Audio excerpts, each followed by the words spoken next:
बोला तू बोल. Abra. Qureshi. Abra.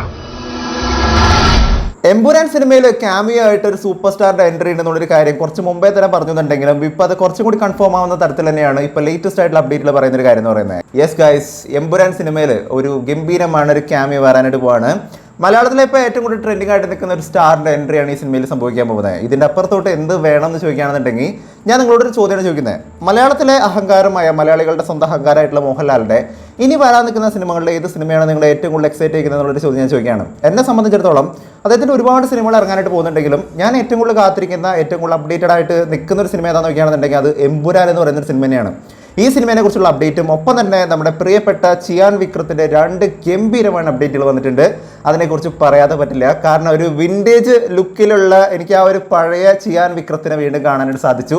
അങ്ങനെ ഒരു അപ്ഡേറ്റ് കൂടിയാണ് നമ്മളിന്ന് പറയാൻ പോകുന്നത്. അതിൻ്റെ ഒപ്പം തന്നെ ഓസ്കാർ നേടുമെന്ന് നമ്മൾ പറഞ്ഞേക്കുന്നത് പൃഥ്വിരാജിന് ഒരു വെല്ലുവിളിയായിട്ട് മറ്റൊരു സാധനം കൂടി വരുന്നുണ്ട്. അതിനെക്കുറിച്ച് കുറച്ച് മുമ്പേയൊക്കെ എല്ലാവരും പറഞ്ഞുവെന്നുണ്ടെങ്കിലും ഈ ഓരോ ഗ്ലിംസുകൾ കാണുന്ന സമയത്തും ഓസ്കാർ അദ്ദേഹത്തിനെ തേടി വരുന്നുണ്ടോ എന്നുള്ളൊരു കാര്യം സംശയിപ്പിക്കുന്ന തരത്തിലാണ് ലേറ്റസ്റ്റ് ആയിട്ട് വന്നേക്കുന്ന അപ്ഡേറ്റുകളും മറ്റൊക്കെ കാണാനായിട്ട് സാധിച്ചത്. എന്താണെന്നുള്ള കാര്യം ഡീറ്റെയിൽ ആയിട്ട് പറയാം. എല്ലാ പ്രേക്ഷകർക്കും പുതിയ വീട്ടിലേക്ക് സ്വാഗതം. എൻ്റെ പേര് ഡൊണാൾഡ് എന്നാണ്. So welcome back to today's video. ആടാ മോനെ, ആവേശം സിനിമയുടെ കളക്ഷൻ റിപ്പോർട്ടാണ് നമ്മൾ ആദ്യം തന്നെ പറയാൻ പോകുന്നത്. ആവേശം എന്ന് പറയുന്ന സിനിമ കണ്ടു കഴിഞ്ഞതിന് ശേഷം ഞാൻ റിവ്യൂ മറ്റൊക്കെ ഇട്ടായിരുന്നു. അന്ന് കാര്യമായിട്ടുള്ള ബൂസ്റ്റിംഗ് കാര്യങ്ങളൊന്നും ഇല്ലാന്നുണ്ടെങ്കിലും ഇപ്പോൾ പല ആൾക്കാർ സിനിമ കഴിഞ്ഞിട്ട് പറയുന്നുണ്ട് സിനിമ വേറെ ലെവലാണെന്നുള്ളൊരു കാര്യം. വർഷങ്ങൾക്ക് ശേഷം എന്ന് പറയുന്ന സിനിമയെ കുറിച്ച് എനിക്ക് അത്രയും അഭിപ്രായം ഒരു തിയേറ്ററിൽ സ്റ്റഫ് ആണെന്നുള്ള രീതിക്ക് എനിക്ക് പറയാൻ പറ്റില്ല. പക്ഷേ ബേസിക്കലി ആ സിനിമ ഇഷ്ടപ്പെട്ടിരിക്കുന്ന ഒരുപാട് പേരുണ്ട്. രണ്ടും നല്ല ടൈറ്റ് കോമ്പറ്റീഷൻ ആയിട്ട് തന്നെയാണ് പോയിക്കൊണ്ടിരിക്കുന്നത്. പക്ഷേ ആവേശം എന്ന് പറയുന്ന സിനിമ ഇപ്പോൾ നിലവിൽ 50 കോടി കഴിഞ്ഞുള്ള വാർത്തകളൊക്കെ നിങ്ങൾ ഓൾറെഡി കേട്ടിട്ടുണ്ടാവും. കൃത്യമായിട്ട് പറയുകയാണെന്നുണ്ടെങ്കിൽ ഇന്നലത്തോടു കൂടി ഈ സിനിമ 54.4 കോടി രൂപയാണ് ഈ ഒരു സിനിമയുടെ നിലവിലെ കളക്ഷൻ എന്ന് പറയുന്നത്. ഇന്ന് രാവിലെ വരെയുള്ള ഒരു കളക്ഷൻ അപ്ഡേറ്റ് ആണ് പറയുന്നത്. ഇന്നത് ഒരുപക്ഷെ ഒരു 56 കോടിക്ക് ആയിട്ട് അല്ലെങ്കിൽ അതിൽ മേലേക്ക് ആയിട്ട് കൂടിയിട്ടുണ്ടാവും. ഫഹദ് ഫാസിൽ എന്ന് പറയുന്ന ഒരു ആക്ടറെ കുറിച്ച് പറയുകയാണെന്നുണ്ടെങ്കിൽ അദ്ദേഹത്തിന്റെ ഗ്രോത്ത് എന്ന് പറയുന്ന ഒരു ഇൻക്രെഡിബിൾ ഗ്രോത്ത് തന്നെയാണല്ലേ. ഒരു കാലഘട്ടത്തിൽ ഫഹദിന്റെ അച്ഛനോട് ചോദിച്ചേക്കുന്ന ഒരു ചോദ്യമുണ്ട്. ഒരുപാട് പുതുമുഖങ്ങളെ താരങ്ങളാക്കിയ ആളാണ് ഫാസിൽ. പക്ഷേ സ്വന്തം മകനെ താങ്കൾക്കൊരു താരമാക്കാനായിട്ട് കഴിഞ്ഞില്ല. അതൊരു കേവലം ഭാഗ്യദോഷമായിട്ടാണ് താങ്കൾ കാണുന്നത്. അവനും ആ വെഞ്ചൻസിലാണ്, ഞാനും ആ വെഞ്ചൻസിലാണ്. അവൻ വളരും, അവൻ എന്തായാലും സിനിമയിലോട്ട് തിരിച്ചു വരും എന്നുള്ളൊരു കാര്യങ്ങൾ അറിയാമെന്ന് പറയുന്നുണ്ടായിരുന്നു. ഇന്ന് ഫഹദ് എന്ന് പറയുന്ന ഒരു ബ്രാൻഡാണ്. ഫഹദിന്റെ പെർഫോമൻസ് എന്ന് പറയുന്നത് കാണാൻ തന്നെ ഒരു വല്ലാത്തൊരു ലുക്ക് തന്നെയാണ്. ഫഹദിന്റെ ഒരു ഗംഭീരமான പെർഫോമൻസ് ആണ് നമ്മൾ ഇനി ഒരു സിനിമയിൽ കാണാനായിട്ട് പോകുന്നത്. അത് മറ്റൊന്നുമല്ല, എമ്പുരാൻ എന്ന് പറയുന്ന ലാലേട്ടൻ്റെ സിനിമ. യെസ്, ഞാനൊരിക്കലും പ്രതീക്ഷിച്ചിരുന്നില്ല ഇങ്ങനെ ഒരു ക്യാമിയോ വരും എന്നുള്ളൊരു കാര്യം. ഇപ്പോൾ വന്നേക്കുന്ന റൂമറാണ്. എമ്പുരാൻ എന്ന് പറയുന്ന സിനിമ നമുക്ക് എല്ലാവർക്കും അറിയാം. പൃഥ്വിരാജിന്റെ ഡയറക്ടോറിയൽ വരുന്ന ഒരു സിനിമ തന്നെയാണ് എമ്പുരാൻ എന്ന് പറയുന്നത്. ഫസ്റ്റ് പാർട്ടായിട്ട് ലൂസിഫർ കേരളത്തിൽ തന്നെ ഏറ്റവും കൂടുതൽ കളക്ഷൻ നേടിക്കുന്ന സിനിമകൾ നിൽക്കുന്ന ഒരു സിനിമ തന്നെയായിരുന്നു. ആ കളക്ഷനിൽ ഇപ്പോൾ പുതിയ സിനിമകൾ കടത്തി വെട്ടിയെന്നുണ്ടെങ്കിലും ആ സിനിമ നേടിയിരിക്കുന്ന റെക്കോർഡ് എന്ന് പറയുന്നത് അന്നത്തെ ടൈം ലൈൻ വെച്ച് നോക്കുകയാണെന്നുണ്ടെങ്കിൽ വളരെ വലിയൊരു റെക്കോർഡ് തന്നെയായിരുന്നു ലൂസിഫർ എന്ന് പറയുന്ന സിനിമ നേടിയെടുത്തായിരുന്നത്.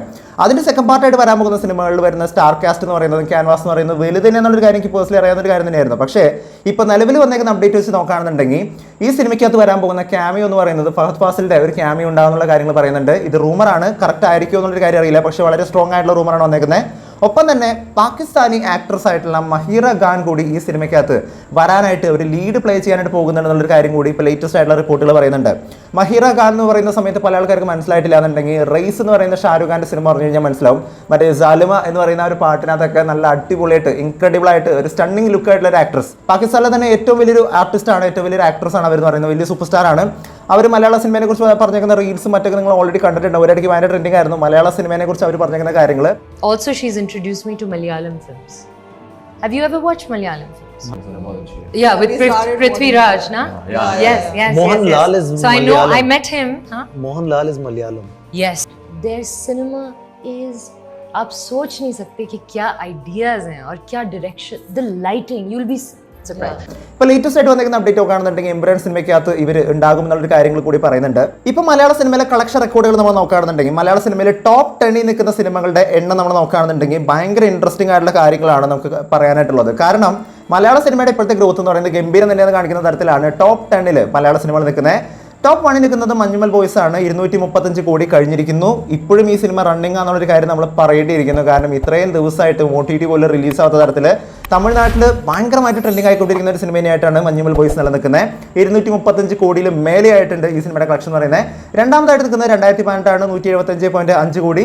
മൂന്നാമതായിട്ട് നിൽക്കുന്നത് ആടുജീവിതമാണ്, 140 കോടി പിന്നിട്ടിരിക്കുന്നു. നാലാമതായിട്ട് നിൽക്കുന്നത് പുലിമുരുകനാണ്, 137.35 കോടി. അഞ്ചാമതായിട്ട് നിൽക്കുന്നത് പ്രേമലു ആണ്, 135 കോടി. ലൂസിഫർ 125.1 കോടി. ഭീഷ്മപർവം 87.65 കോടി, നേര് 85.1 കോടി, RDX 84.5 കോടി, കണ്ണൂർ സ്കോഡ് 82 കോടി. ഇങ്ങനെയാണ് ഇപ്പോൾ ടോപ്പ് 10 നിൽക്കുന്നത്. ഈ ഒരു ലിസ്റ്റൊക്കെ താനെ മാറി മറിയും. കാരണം ഇപ്പോൾ ആവേശമൊക്കെ വന്നിരിക്കുന്ന സമയത്ത് ആവേശ സിനിമയുടെ ഒരു റെക്കോർഡ് നോക്കുകയാണെന്നുണ്ടെങ്കിൽ ഈ ലിസ്റ്റിനകത്ത് ഇടം പിടിക്കാനായിട്ട് ചാൻസ് വളരെ കൂടുതൽ തന്നെയാണ്. എനിവേസ് ഇപ്പോൾ മലയാള സിനിമയുടെ ഒരു ഫേസ് പറയുന്നത് ഗംഭീരം തന്നെ ഒരു കാര്യം പറയാണ്ട് പറ്റില്ല. കാരണം അത്രയും നല്ല സിനിമകളാണ് മലയാളത്തിൽ വന്നുകൊണ്ടിരിക്കുന്നത്.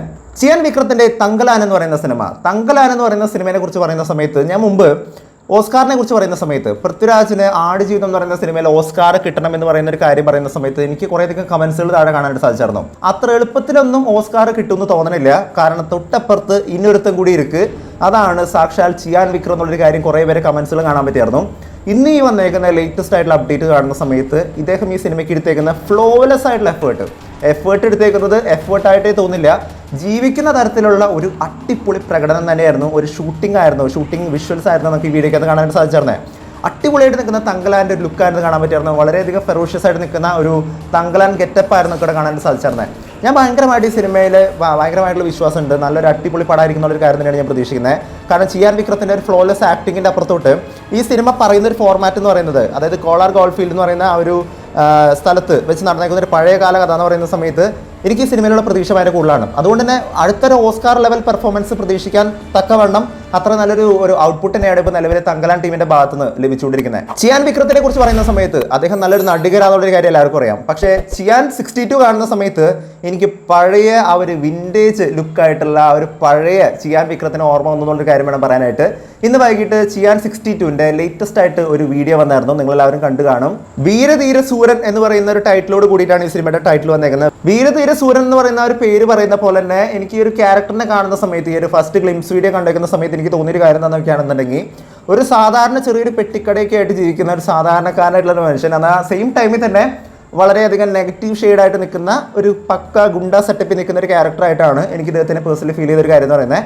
പക്ക ബാഡാസ് ആയിട്ട് നിൽക്കുന്ന ഒരു ക്യാരക്ടറായിട്ടാണ് എനിക്ക് ഇദ്ദേഹത്തിൻ്റെ ഒരു അപ്ഡേറ്റ് കാണുന്ന സമയത്ത് മനസ്സിലാക്കാൻ പറ്റിയ ഒരു കാര്യം എന്ന് പറയുന്നത്. ചിയാൻ വിക്രത്തിൻ്റെ മഹാൻ എന്ന് പറയുന്ന സിനിമയാണെന്നുണ്ടെങ്കിലും ഒരുപാട് സിനിമകൾ അദ്ദേഹത്തിൻ്റെ ഈ ഒരു നെഗറ്റീവ് ഷെയ്ഡിൽ വരുന്ന ലൈക്ക് വില്ലനസും കാണിക്കുന്ന പടങ്ങൾ എന്ന് പറയുന്നത് അട്ടികിട്ടി പടങ്ങൾ എന്ന് പറയുന്നത് വേറെ ലെവലാണല്ലേ. ശരിക്കും ആ ഒരു ലെവൽ തന്നെയാണ് എനിക്ക് ഇദ്ദേഹത്തിൻ്റെ ലുക്ക് കാണുന്ന സമയത്ത് പേഴ്സണലി ഫീൽ ചെയ്തത്. ലാസ്റ്റ് വന്നേക്കുന്ന ഈ ഒരു പെർട്ടിക്കുലർ ഷോട്ട് ഇത് കാണുന്ന സമയത്ത് എനിക്ക് പഴയ ചിയാൻ വിക്രത്തിൻ്റെ ആ ഒരു ടൈം ലൈനായിരുന്നു എനിക്ക് ഓർമ്മ വന്നിരുന്നത്. 2010 മുമ്പൊക്കെയുള്ള ഒരു ചിയാൻ വിക്രത്തിൻ്റെ ആ ഒരു ഗെറ്റപ്പ് എനിക്ക് ഓർമ്മ വന്നു, ആ ഒരു ഫണ്ട് എനിക്ക് പെടുന്ന ഓർമ്മ വന്നു. എനിവേസ് നല്ലൊരു അടിപൊളി പടം തന്നെ ആയിരിക്കും എന്നാണ് ഞാൻ പ്രതീക്ഷിക്കുന്നത്. ചിയാൻ വിക്രത്തിൻ്റെ ഒരു കരിയർ പറയുകയാണെന്നുണ്ടെങ്കിൽ അദ്ദേഹം വലിയൊരു സ്റ്റാറാണ്. പക്ഷേ സോ കോൾഡ് അത്രയും വലിയൊരു അക്സെപ്റ്റൻസ് കിട്ടാതെ പോയ ഒരു പല കാരണങ്ങൾ കൊണ്ട്, ഇപ്പോൾ മഹാൻ സിനിമ നോക്കുകയാണെന്നുണ്ടെങ്കിൽ ആ സമയത്ത് കോവിഡ് പോലെ പല പ്രശ്നങ്ങൾ വന്നു. ഇങ്ങനെ പല കാരണങ്ങൾ കൊണ്ടും അണ്ടർ റേറ്റഡ് ആയിട്ട് നിൽക്കുന്ന ഒരു ആക്ടർ തോന്നിക്കുന്ന ഒരാളാണ് ശരിക്കും ചിയാൻ വിക്രം എന്ന് പറയുന്നത്. നല്ല അടിപൊളി സ്ക്രിപ്റ്റ് ആണെന്നുണ്ടെങ്കിൽ, നല്ല സിനിമയാണെന്നുണ്ടെങ്കിൽ നല്ലൊരു കിടുക്ക സംഭവം തന്നെയായിരിക്കും ഇദ്ദേഹത്തിൻ്റെ ഭാഗത്ത് നിന്ന് നമുക്ക് കിട്ടാനായിട്ട് പോകുന്നത്. എനിവേസ് ഏത് അപ്ഡേറ്റ് ആണ് നിങ്ങൾ ഏറ്റവും കൂടുതൽ എക്സൈറ്റ് ചെയ്തത്? ചിയാൻ 62 എന്ന് പറയുന്ന ആ ഒരു അപ്ഡേറ്റ് ആണോ, അതോ തങ്കലാൻ്റെ അപ്ഡേറ്റ് ആണോ, ആൻഡ് ലേറ്റസ്റ്റ് ആയിട്ട് വന്നേക്കുന്ന എമ്പുരാൻ്റെ അപ്ഡേറ്റ് ആണോ? ഏതാണ് നിങ്ങൾ ഏറ്റവും കൂടുതൽ എക്സൈറ്റ് ചെയ്തെന്നുള്ളൊരു കാര്യം നിങ്ങൾ താഴെ നിന്ന് കമന്റ് ചെയ്യുക. വീഡിയോ ഇഷ്ടപ്പെട്ടെങ്കിൽ വീഡിയോ ലൈക്ക് ചെയ്യുക, വീഡിയോ മാക്സിമം പേരോട് ഷെയർ ചെയ്യുക. ചാനൽ ഇഷ്ടപ്പെടുന്നുണ്ടെങ്കിൽ സബ്സ്ക്രൈബ് ചെയ്യുന്ന കാര്യത്തിൽ പരിഗണിച്ചേക്കുക. തൊട്ടടുത്തുള്ള ബെല്ലൈക്കൺ കൂടി അമർത്തുകയാണെന്നുണ്ടെങ്കിൽ ലേറ്റസ്റ്റ് ആയിട്ട് വരുന്ന വീഡിയോയുടെ അപ്ഡേറ്റുകൾ എല്ലാം കൂടി ലഭിക്കുന്നതായിരിക്കും. മറ്റൊരു വീഡിയോ ആയിട്ട് വീണ്ടും വരുന്നവരെ it's been Donald Sebastian signing out. By.